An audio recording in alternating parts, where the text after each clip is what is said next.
everyone. I'm Leanne Wood, and I'm host of the KBISNeXT stage, and welcome to day 2 at KBIS 2018. We had an amazing day yesterday. I know it's going to be equally wonderful today. There was so much buzz. Did anyone who was around in the West Hall yesterday? Like incredible crowds. I think we're hoping they're all coming over here today, but it was amazingly packed all day today or all day yesterday. We had a lot of fun. Our team has put together a stellar lineup of programming for the stage, and we hope you enjoy today as much as you enjoyed yesterday. So let's get started. Kicking off day 2. Let's talk global, changing the way we source, sell, and design one country at a time.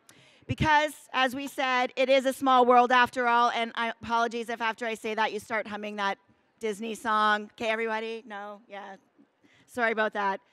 The moderator for this topic is my friend, Veronika Miller. This is where I'm going to say nice things about you, Veronika. For once, yes. Yes. A former kitchen, bath, and interior designer with a background in multinational brand marketing, Veronika Miller works today with a focus on forging connections between influencers, specifiers, and brands, and helps brands gain visibility in the busy digital landscape. She is the CEO of Modenus Media. Modenus Media is an internationally known design directory. The website is modenus.com. Its influencer outreach and brokerage programs are Blog Tour, Design Hounds, and Good Home. And its event platforms are Modenus Talks and the Design Milk Modenus Lounge, which is right there. So please visit if you have a chance. Veronika travels the world for design. Her pedigree is American-born, German-raised and educated, and I think you leave your heart in England and Scotland on occasion, if anyone is trying to place the accent. Veronika is a brilliant conversationalist and moderator, so stay tuned for an amazing discussion. Help me welcome Veronika Miller. See, wasn't that nice? That was nice. I don't know what to make of that right now. I'm sure you'll make up for it later when I leave. We've known each other for a really long time, so she can say whatever she wants and she can get away with it. So welcome, everybody, to day 2 at KBIS. It really has been incredibly buzzy and very exciting. And, you know, one of the biggest complaints I heard yesterday is that there's too much to see. I said if that's the only complaint we have at a trade show, I think we're in pretty good shape. So we're going to talk about how to expand our horizons even further today and look at an even bigger picture in the profession of design and also in how we source now and in the future. So let's talk global. And I hate that Leanne stole my thunder, was that it's a small word after all. I was really going to sing that for you. And so this is a little bit disappointing right now. But okay, I would like to introduce you to our panel. And to my right, starting with Susan Jameson, interior designer in Virginia, owner of Bridget Berry Designs. And what's interesting about that is we have to hear the story of the name because everybody calls you Bridget Berry when they meet you, right? Oh, yeah. Oh yes. Bridget and Berry are my dogs, 2 Shar-Peis, and they just sort of became the name of the business. But you can call me Bridget, but my name's Susan. And Susan, you do a lot. You're sort of the Renaissance woman when it comes to interior design. So it's not just about interior design for you anymore. You have an amazing wallpaper collection. I always have to point that out because her wallpaper collection, one of the pieces is named after my Great Dane Denali, so I'm very proud of that. And we're lucky that Richard Anaskevich used our wallpaper in the Liber showroom here at KBIS. Really? So you guys have to go see that? I didn't know that yet. That is Chica, named after a cat, the gold and gray stripe. So it's pretty stunning in the bar. The deal with your collections is that you donate a portion of proceeds. Portion of proceeds goes to animal rescue. We do wallpaper, we do paint, we have furniture we've designed. We're sort of now the product as well as a designer, interior designer. And now you've opened a retail store as well because you had nothing else to do. Yeah, and then we opened a retail store in Richmond just in December. So we're selling all the products plus global sourcing there too, having products from all around the world. So it's very exciting. Perfect, and it works. And I love that retail kind of comes back with vendors that, you know, really look for uniqueness and for exclusivity, and that's great. So we're going to talk about that in a little bit. Heather, now for our first accent contenders, because mine is really not there. Leanne was lying, but yours is fantastic. So there's a bit of South Africa in there, and there's lots of London in there. Heather Jenkinson from London. You work, in central London as an interior designer for over a decade. Yes. Yes. And your style is wonderful, and I think all of you have sort of an exclusive style, and we'll see that in a bit when we talk a little bit about your projects. But you have a wonderful, elegant and subdued style. I think it's a real trademark. I call it masculine chic. Nice. That's a good way to look at it. So, and we're going to hear about your international project in a minute. Yeah, great. It's going to be exciting. And Regina. Yes, hello. Regina comes to us from Burlington, Ontario, but really in Oakville, Ontario, but really you're GTA. Toronto. Whatever that is. Greater GTA. Come on. The Canadians Toronto expect us all to area. know what that means. So Toronto area, of course. Yeah. And again, your work is certainly international. It's a high-end luxury style. It's very architectural. Tell us a little bit about that. Well, we really specialize in really focusing on design holistically, from architectural stages to the finest points of decor. So we really take it from all stages. We do a lot of custom new builds and renovations in the luxury home market. Every time I look at Regina's projects, I look at the ceiling, because the woman spends an inordinate amount of time on designing ceilings. Yep. So the fifth wall, right? You definitely The pay fifth wall attention is to that. absolutely important, yeah. And then Mary, you've gone all over the place. So definitely there's a strong, the Inchbold School in London design background. Absolutely. Then you were, or still are to some extent, an interior designer, but really very recently you've moved yourself into just focusing on editorial coverage. You write for Interior Design Magazine as a trade show correspondent. Absolutely. And that is really the focus now, isn't it? Yeah, I mean, it's one of those sort of winding stories about where my path has been. I've taught at an interior design school in London after my background is in delivering training, so I felt quite comfortable about teaching, even though I only had 2 years' experience in interior design. Seems a little light, if you ask me, but anyway.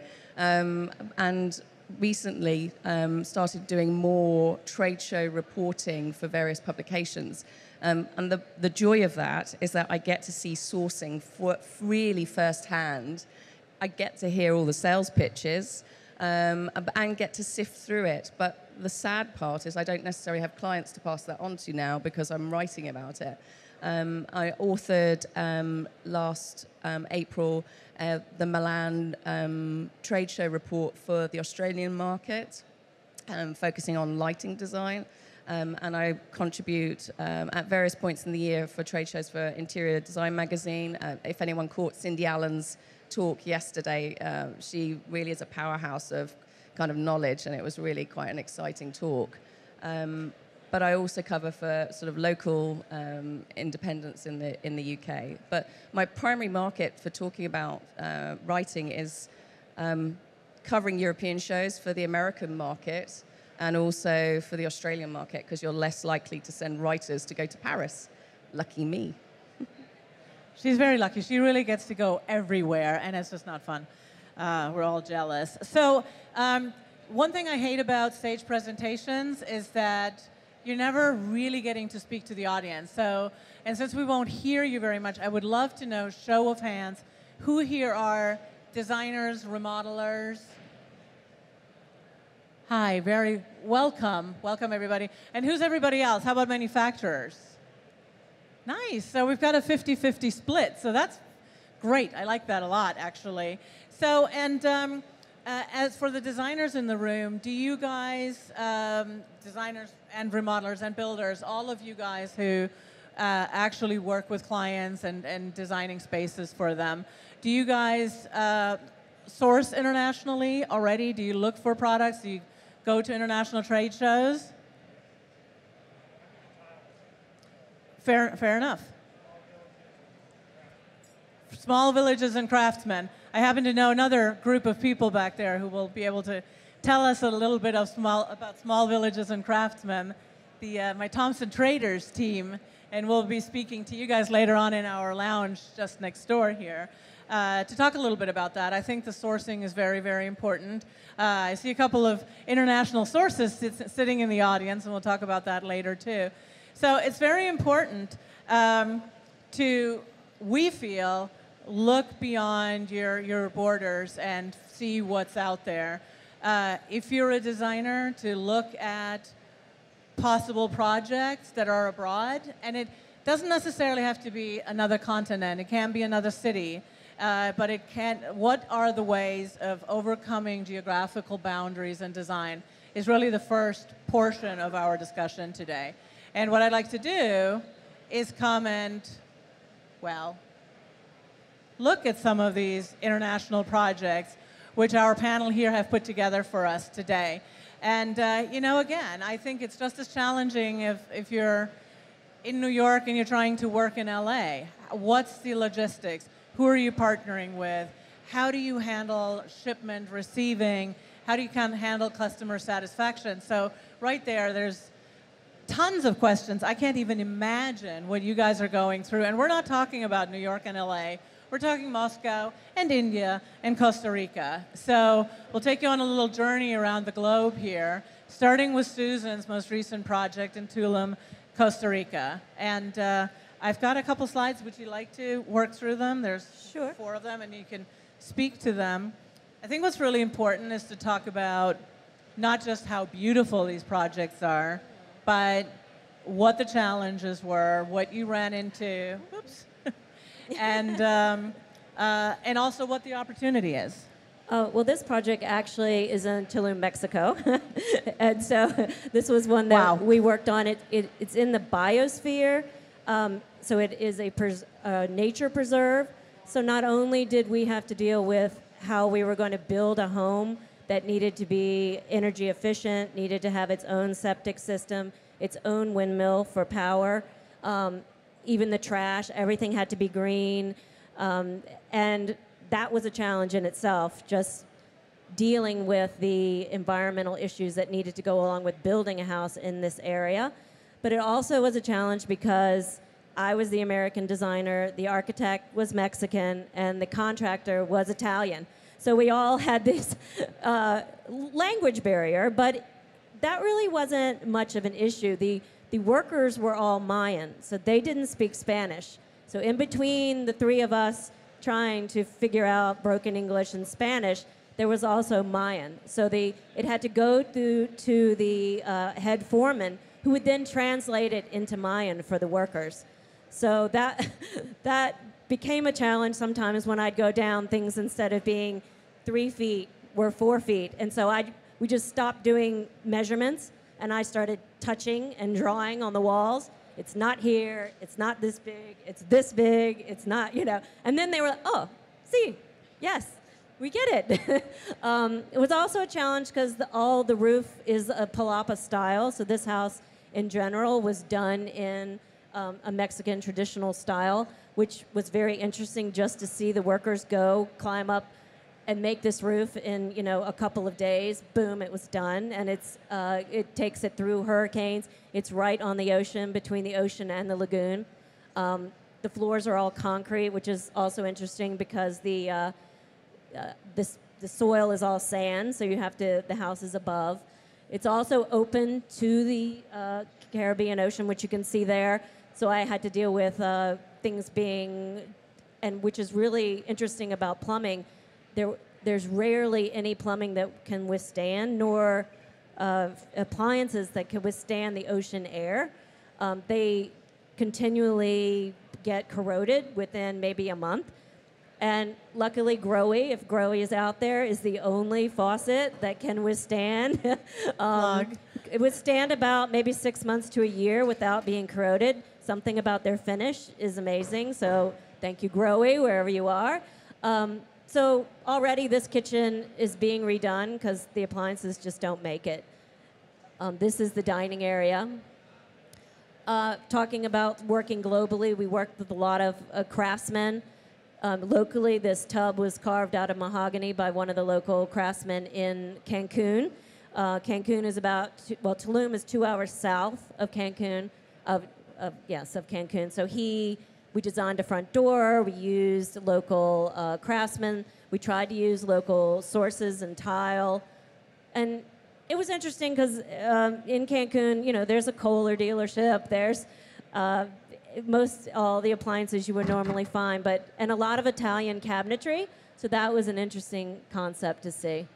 The pool is over to the right. So instead of digging a pool into the sand, which wouldn't be environmentally friendly, the pool is actually on the roof, which was another challenge in terms of how it was constructed. And you can see the palapa from the outside.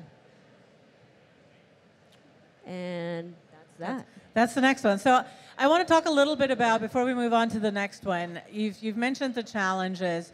First of all, how do you get a job like that? What happens? Are these people from Virginia that you've done other work with? This client, it was interesting that a lot of clients, they're all mostly from Virginia. It's a second home that we've done. They just decided that they'd been there many times and wanted to have a second home here. It actually ended up that this home is now being rented out. So it's been rented out by celebrities like Padma from Top Chef and Maxwell, the singer. So when they post on Instagram and they're in my pool, I'm like, oh, you're in my pool. You're in the master bedroom. So that's always exciting. So it ended up that it was a residential home, but then ended up having sort of a rental capacity, which was new for me. So I get to go down there and kind of be like a secret shopper where I can say the staff is not, picking up the towels enough, or because it's more celebrity. But most of these clients are from Virginia, and that's how the job in Costa Rica as well. And they want me to. I've done multiple homes for them, so it was doing a second home. Do you actively pursue projects like that that are further afield? We've just been lucky that that's happened. I don't really have never promoted that I do things out of the country, but now I do. Yeah, now I do. The logistics of doing that is a little difficult. Sometimes we've got to make sure that where the things are going. So like in Costa Rica, that job, I sourced everything in Costa Rica. We actually did a lot of antique shopping, and we went down dirt roads because somebody at the local pub told me that some British lady had some cool antiques, and I'm like, we're going. Let's get in the car and go. And then we loaded up the furniture and have it delivered. But in Mexico, we all had it shipped to Miami, and the furniture was, what was not made in Miami was built in Mexico. But that was logistically challenging because one year a sisal rug was okay to go in through customs, and the next year it got stopped by customs. No sisal rug, it can't come in, and it was gone. They were like, do you want me to destroy this? And I'm like, well, no. And they're like, well, it can't. Any piece of wood had to be lacquered within an inch of its life because they wouldn't let it in. There are things like that became logistically challenging to get it there. How often were you down there, and how did you assess the job site? How did you get a sense and stay on top of a project that's so far away? We worked with the architect immediately. We went to Cancun. His office was there. I would say I went to the job site probably 5 times during construction. So most of the time, there was a couple meetings that were done at his office, but most of it was just done remotely.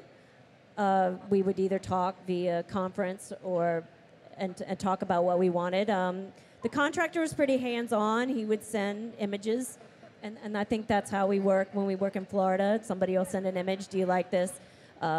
One time, that pool had a wood railing around it, and he's like, the railing's done, and we're all like, what's that? It's supposed to be glass. It's not wood. And he's like, oh, I just thought that would look better. And the architect's like, what? It's supposed to be, so, tear it down, start over. So, being there, that concrete in the beginning of the palapa with the concrete lounge, that took a lot of sitting on Like the husband wanted to sit there and make sure he could see out of the window, and the window was not blocking, and he could see the ocean. So that took a lot of us all sitting. Is it too high? Is it too low? Is everything looking at the ocean? You know. So we went there a fair amount. I'm sorry to hear that. It must have been a real struggle to be in Mexico a lot. Definitely. Yeah, poor thing. So, well, I think that's an amazing insight. I still cannot fathom.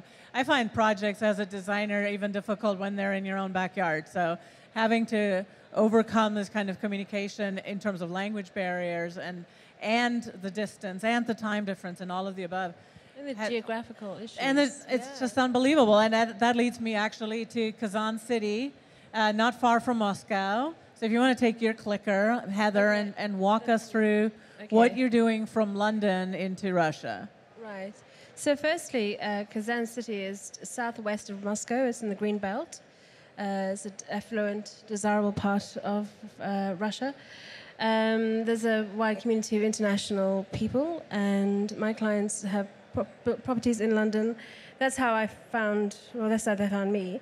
They had hired a Russian interior designer, but the Russian market in interior design is fairly new, and they found that the Russian designers lacked European context. And this is pertinent because the building a family home, a 21-bedroom family home, based on a Georgian period. So the context was everything. So let's start. It's been a complicated project for many different reasons, but also rewarding. This is the house as it was last week. It's in process. It's got 4 floors. We can see the render. We don't have any interior shots because the client didn't send them. This is actually a key thing. I don't go to the building site. I design remotely. And actually, when they finally hired me, some of the structure was already up. So it was interesting having to restructure the interior layout because there was no design. People who work in construction know that actually the best thing to do when you start a build is to bring the interior designer in right at the beginning of the stage, because we have to know how you're going to use the space to know how to design and build. So how do you even get, if you're not on that job site, and how do you trust that all of you were talking to me about a kind of a digital footprint that you're creating of the space. How do you trust that that's accurate? Well, you put it in your contract that you're not liable, because all I have to work on is what I'm given by the Russian contractors. They had a Russian architect design the house. So we just work with their specifications, but it is a continual open dialogue that goes on, and there are many corrections and redesigns, because actually what happens is as soon as the space is built, I realize that the build. I don't know how deep you want to go into this conversation. It's just been tricky because the way the Russian contractors work is very different to European and American. They have their own ways of doing things. How is, and we didn't mention that in Mexico, but maybe we should touch on that. But there's things like work mentality that may be very different. And quality of finish. I was raised in Germany, so we get everything done yesterday. Yeah. Sorry, I see some German people in the audience, and I apologize. But we're a little bit on top of things. And then you go elsewhere, and you go completely crazy. But it still gets done. And so how was your expectation? And how were you either, pleasantly surprised, disappointed? Well, no, I had to really lower my expectations and just broaden my compassion for the client, and just it was just managing their changes as they came in. It has been the most challenging project I've ever worked on, and I don't think that even being on site would enhance that, because why is that? what is the completion time? What are you looking at between what we're looking at right now and? Yeah, well, they think 6 months. I think 10 months, to be honest, because everything that's going in is either being shipped from the States or Europe, or it's going to be built. But the problem is the construction in Russia is the quality is not reliable. So the client at this point is now is keen to. I mean, actually, that's a good point. The client wanted to have a Small Bones kitchen, which is a British brand, and so they found a Russian distributor. And so the Russian distributor took it upon themselves to completely destroy my beautiful design work for their Georgian-inspired kitchen, which is has specific proportions. And so their new design came back, and it was just dog's dinner, basically, and that's putting it kindly. And so now the client has to fly into London, speak to the London-based Small Bones, pay an absolute fortune for the London kitchen company to build, and then ship it over via FedEx, because that's the only secure route to have it installed in this house. So, so I guess we're open to better, more solutions on better ways of doing that. So if you move the clicker forward, you have some really great drawings of how you communicate floor plans and then also material selections. Do the clients get samples of everything? Do you send them boxes of materials, or do they go off of your mood boards? When they come to London, they travel widely. They're international people. Actually, let's talk about this, because the period, the building is inspired by the Georgian period, but they wanted a modern interior. So actually, we put in full height doors, lots of pocket doors. The furniture will be mostly Italian. And American fixtures and tiles from Spain, but it's meant to. It's got 5 generations of the family will be living in it, so it has to modify for, as the grandparents get older, they'll be moving downstairs. So you can see that what is actually open plan, living, dining, TV is going to be able to close off and become the grandparents' bedroom on the ground floor. So. And then here are there's our Georgian kitchen, and the paneling details. So to bring in the aesthetics. Susan had a question. I have a question about that small bone issue. So why wouldn't that confuses me. Like, why wouldn't small bone in Russia be the same as small? I mean, why wouldn't they insist that the Russians? But they're not. They've never heard of them. So it was it was just a distributor. It's questionable. They were trading on Small Bone's name, but actually they got caught out. Because I spotted the It seemed like if they were using their name, they should bring the quality of Small Bone. Yeah, well, they weren't, and so it cost. That was my question. Yeah, it was a big cost to the client. But it just shows how tricky it is to build in Russia. So, and why these clients are open to international sourcing to avoid that aspect. Yes, and you were saying earlier, product is coming to you in London first, yes. So that's how that you can inspect it and keep an eye on it. That's how we managed to get around this, because there's a lot of product going into this building. And the client has a number of properties in London, so we're bringing everything into London, signing it off, and then shipping it in 2 shipments every month. So it's staged. But it's very costly. I bet FedEx is very, very happy with you right now.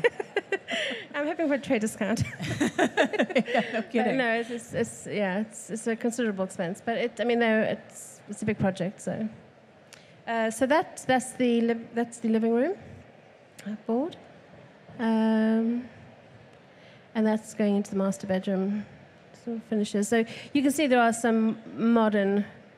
Some modern aesthetic with some nod to period features, and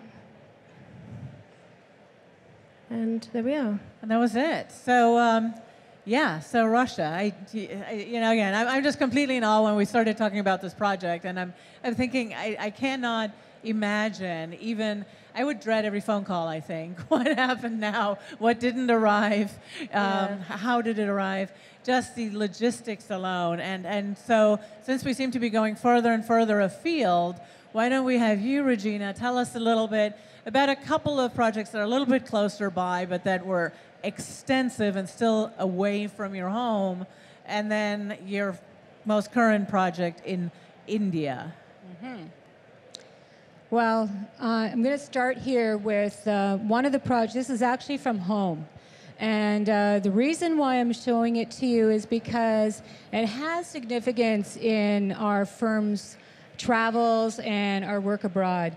It brought us to London for the ESPID International Design Awards in 2014. And most significantly, it grabbed the attention and is one of the big reasons for our latest international client in India. So I feel that it resonates globally for a few reasons.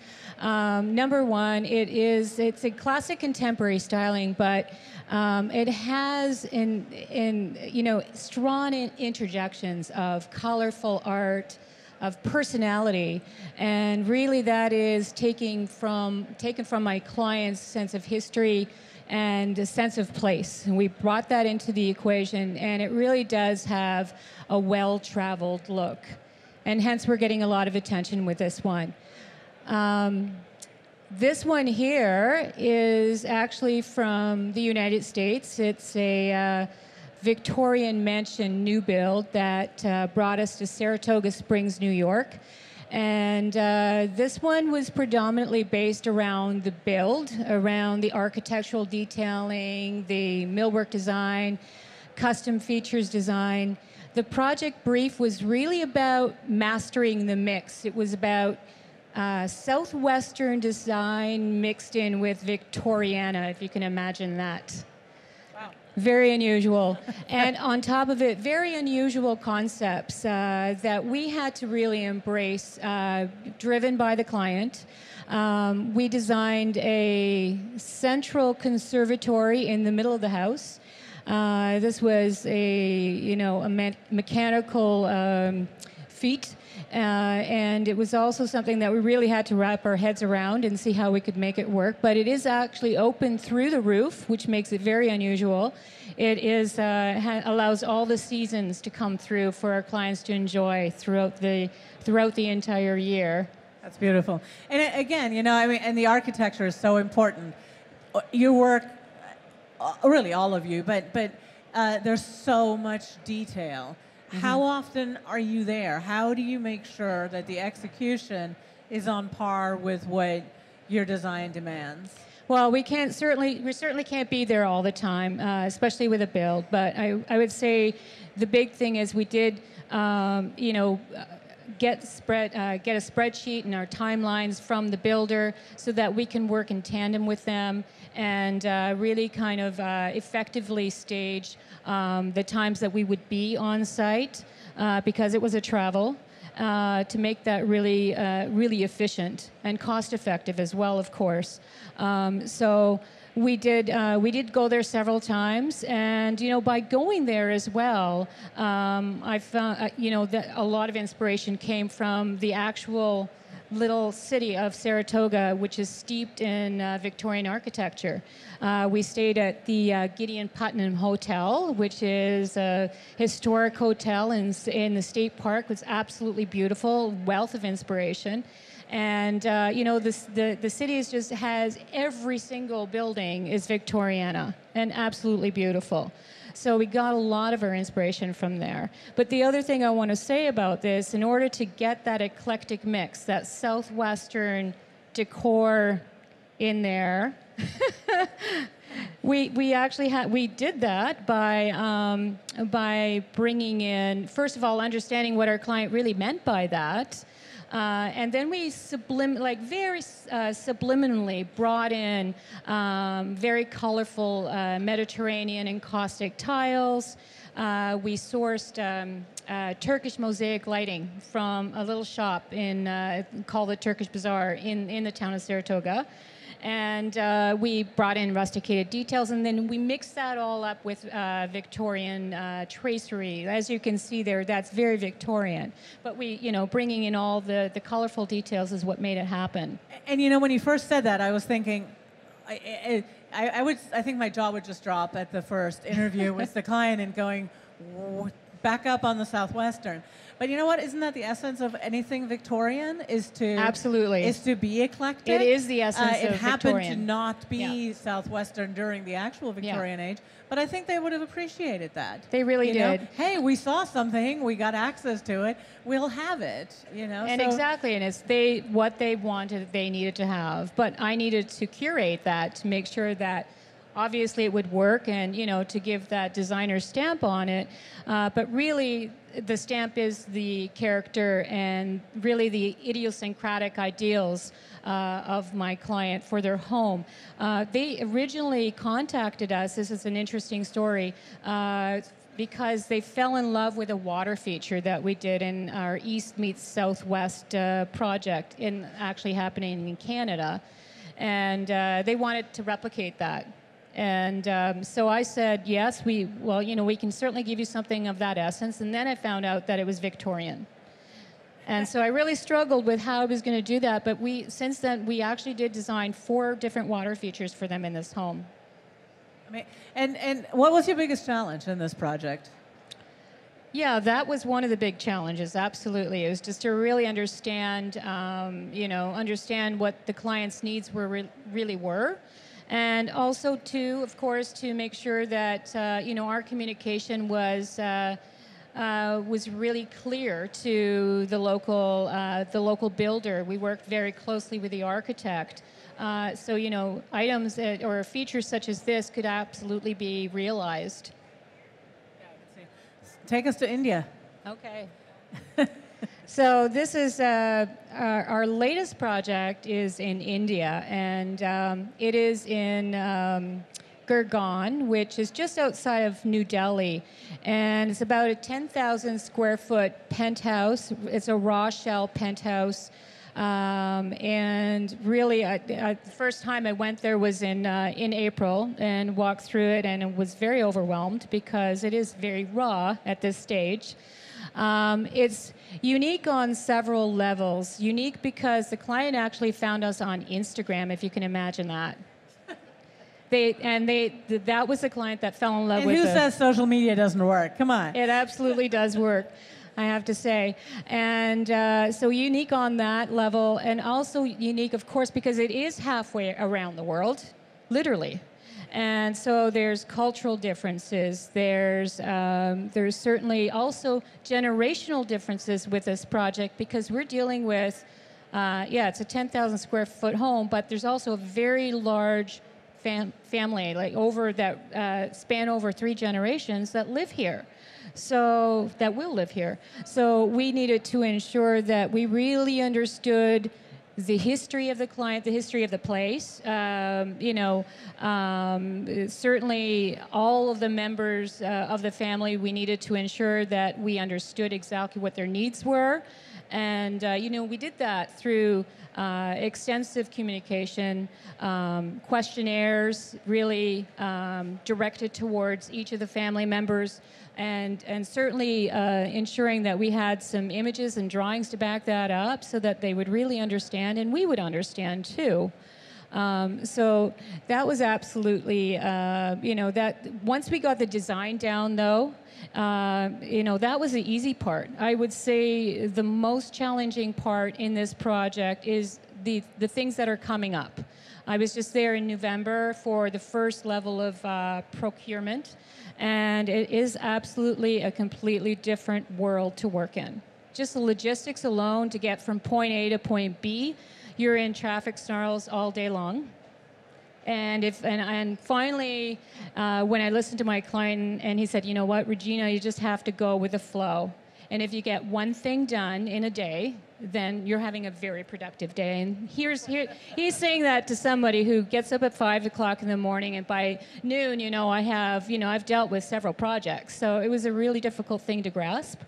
But, and also to ensure that we're getting the right trades to execute our project is a big thing. Yeah, I bet. Because you have to meet people and then trust them to do what you need them to do. How often do you plan to go back and forth to execute this project? Well, we've got right now in our contract, we've got 5 times. And we have to make it as efficient as possible. This last time I brought my binder of all our drawings. I call it our Bible. And I brought every material that I could that was in our specifications with me on hand. Because, it is going to be an organic process to a degree, because sometimes, it doesn't really translate. There might be something better that we find. You have to keep your mind open to that. And, we brought in, we also researched in advance of going there. I wanted to be really prepared and make it very efficient. So we researched, where are we going to go?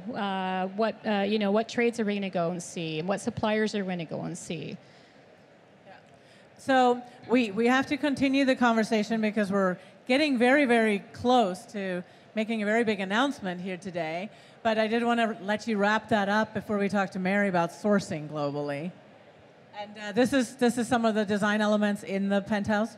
Yeah, so what we're doing is we're doing a very eclectic mix. It has our classic aesthetic in there, and we're also bringing in, of course, the culture of India, the preferences of our clients as well, and our inspirations. There's some tracery that was inspired by the Taj Mahal that I was in. I visited when I was there in April, as well as we brought in modern lighting, and we're bringing in the latest technologies, guided by our client as well. So it'll be a very interesting, beautiful, very Can't interesting wait to see place. when that's done.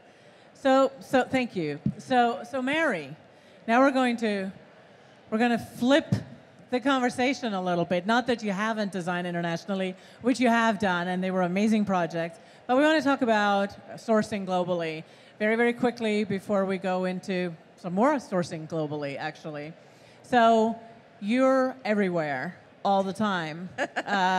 Your husband must just not be happy with you. If I could clone myself, it would make life easier, to be honest. But I'm sure there's plenty of people sitting here who feel exactly the same, that, if there were 2 of you, you'd get so much more done. But I feel very blessed, actually. I know it sounds quite ridiculous to be able to do as much traveling and go to as many shows and see as many interesting things, because next weekend, I'm in Paris. Here I am in Orlando, and 10 days ago, I was in Muscat. So it sounds really exciting, but mostly I see inside trade shows, these halls and the airport, and not much else to it. But actually getting beyond the trade show halls is sometimes where the best inspiration comes from.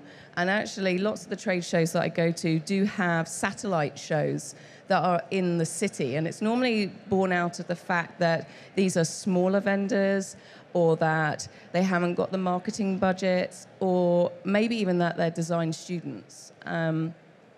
Maison Objet, I will be at next weekend. And it's one of the ones that I regularly cover for Interior Design magazine. I go there twice a year. I'm there in January and I'm there in September, which sounds great, but what it does mean is that I have to really focus that I don't get design fatigue, that I don't just feel like, oh, I've seen this all before. There's nothing new here.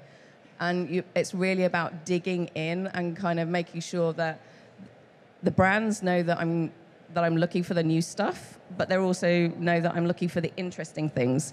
Because sometimes the interesting things aren't the new things. And it could be from their back catalogue or something that is tucked away that doesn't get asked for very often. I think brands are starting to get much more switched on to that and about the fact that, I'm pounding the hall. But this is a show that has, sizable halls like this, and there are 8 of them. It is a 5-day show, and I have to whittle it down to 20 products to talk about. That's pretty crazy to do and quite difficult at times. But one of the nice things about Maison Objet is there are some satellite shows, one of which is Deco Off, which is all about fabric. And there is something that's very underutilized, and it's and they do go around the world, and it's called the Design French Forum, and that is makers. and it is individual craftspeople who do the most exquisite ironwork, detailing, stonemasons, and do so for projects in things like Ritz-Carlton's and the Fairmont hotels. So it's being able to pick away at that in these locations is a really great thing. The one that probably gives most people the most inspiration, or certainly gets the most magazine coverage in Europe, is Salone del Mobile in Milan for Milan Design Week. But actually, the show, whilst it's vast, it's just a tiny drop in the ocean of actually what's going on in Milan.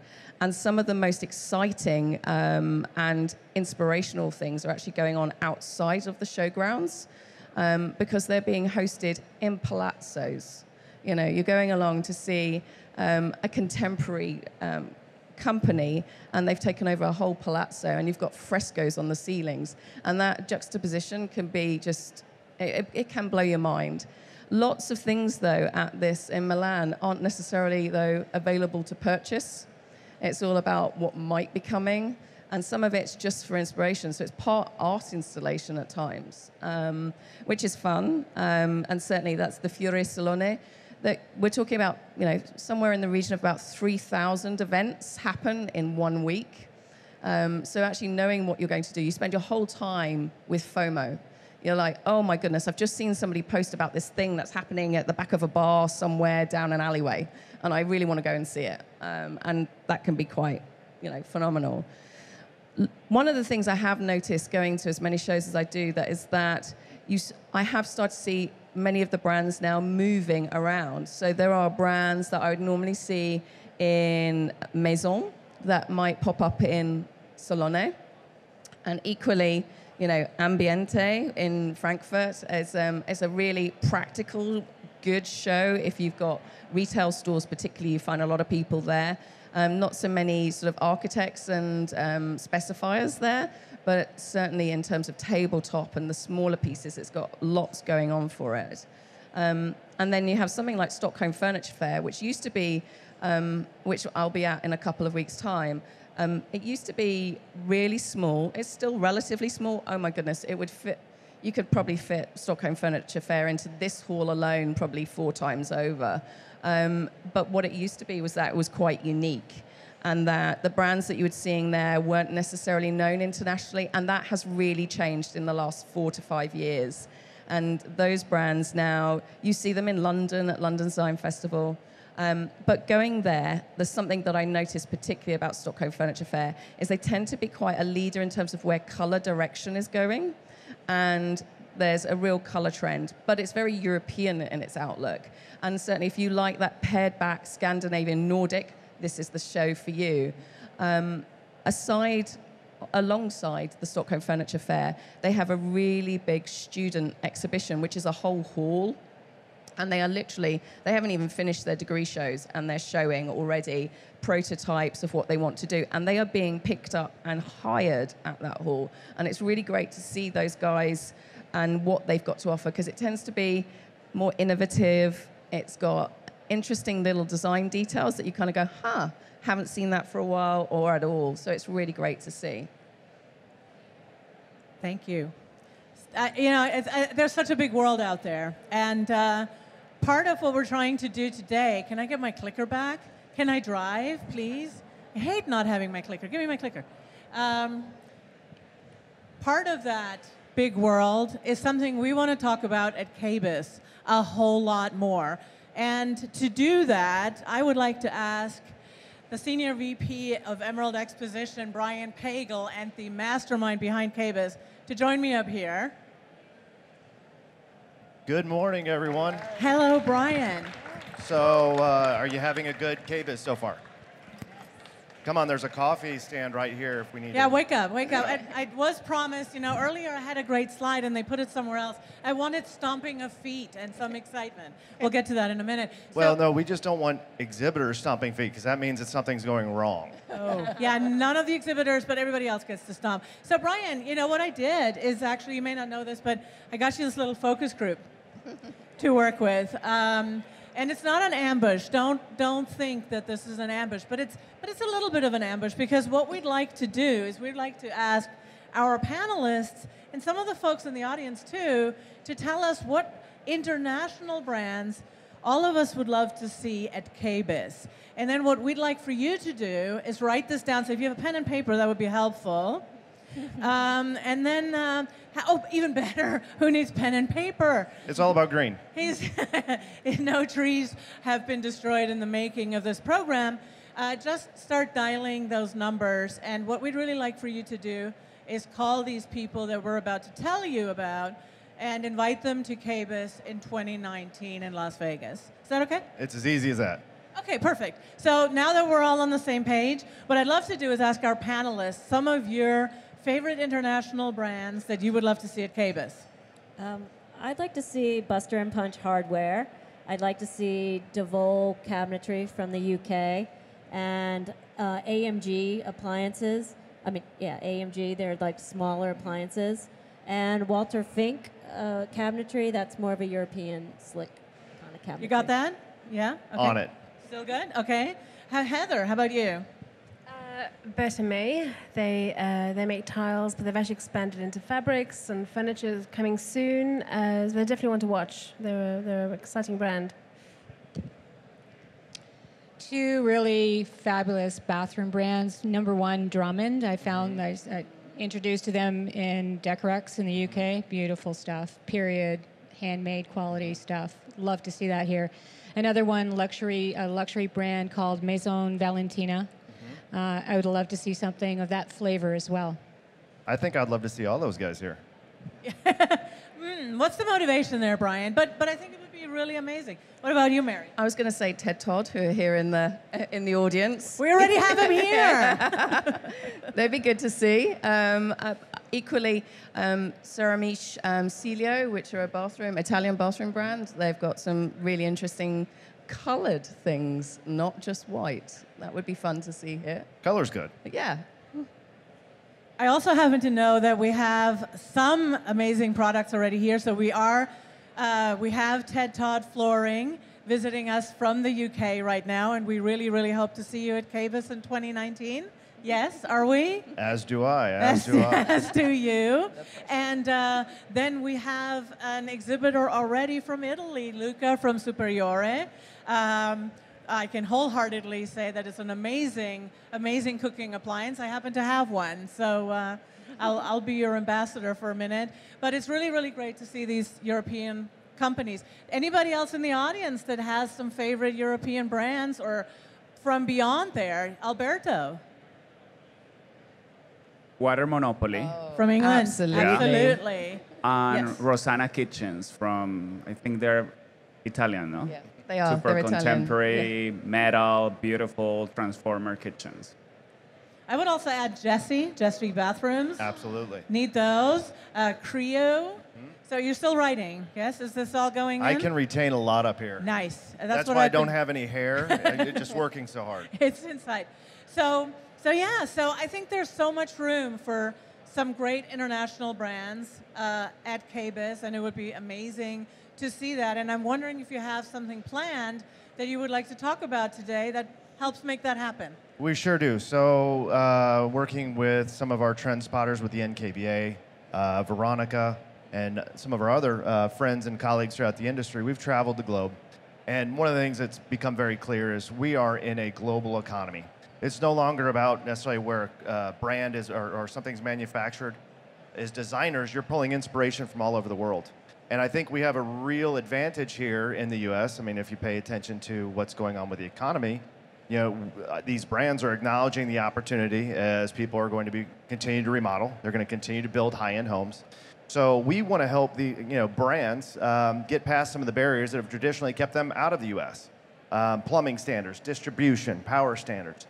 So in traveling around, we've come up with a very interesting concept that we are going to unveil today, and it's called the Global Launchpad, which is going to be a gallery for these international brands that are looking to create a go-to-market strategy in the U.S. So as we head back to Las Vegas in 2019. I'm getting my years right. We'll be unveiling these brands, and we're going to be working with them as we're trying to bring them to market. So we've got agents throughout the globe. We're going to continue our travels abroad, and we're going to be seeking out these brands that bring really cool, different, innovative products to market. And we hope that you will join us next year for that. I think that's an absolutely amazing. So yes, a round of applause, please. That's so needed, so important. I think, you know, it's the big part of a conversation that can start in you and I and a big part of our team were in London this past September. It's great when you get to travel with these guys and they take you to the Ivy in Chelsea and you get to be quite, you know, posh. So that was a lot of fun. And I think it's really important to have this conversation. You know, Britain is facing Brexit. There's some changes they need to make. Europe needs to make some changes. And America can't always be on its island. It needs to be international. And I think KBIS is beautifully poised to have that aspect to it. Couldn't agree more. You know, when we had breakfast with a number of brands in the UK, that was the general sense that we were getting throughout. And you know, it's amazing. We're here at the largest kitchen and bath trade show in North America, yet there are brands all over the globe that are luxury brands that don't even know we exist or understand the opportunity. So we're going to work hard with our partners. We're going to continue to rack up those frequent flyer miles, and we're going to try and engage these folks in a different, unique way and let them see what opportunities are here in the United States. And again, we're very excited to be working with you, Veronika, and continue to, you know, get those those airline miles up. Yeah, I'm hearing Milan is happening. You know, I was told. So Milan and China, the UK again. So yeah, we're all over the place. Let's go. Kind of to help you out a little bit, Brian, and to close out our session for the hour, I have a little gift for you that I wanted to present you with. Uh-oh. I know how to do that with a mic. Is she ambushing me again? I just didn't know how well versed you are. So this is your very, very personal Global Launchpad research device. Well, you know, it's funny because we have some partners that are in Toronto. And I didn't realize where Canada was. Yeah, see, this is helping. This is going to be really helpful. And then South America is down more. You got to go that way. So we have to look at that too. Gotcha. You know, so there you go. That's your personal globe. And I hope it will serve you well in the future. Thank you very much. Thanks, Brian. Hey, and thank you for your time on the panel, and enjoy the rest of your stay at KBIS, everyone. Thanks, everybody, for coming.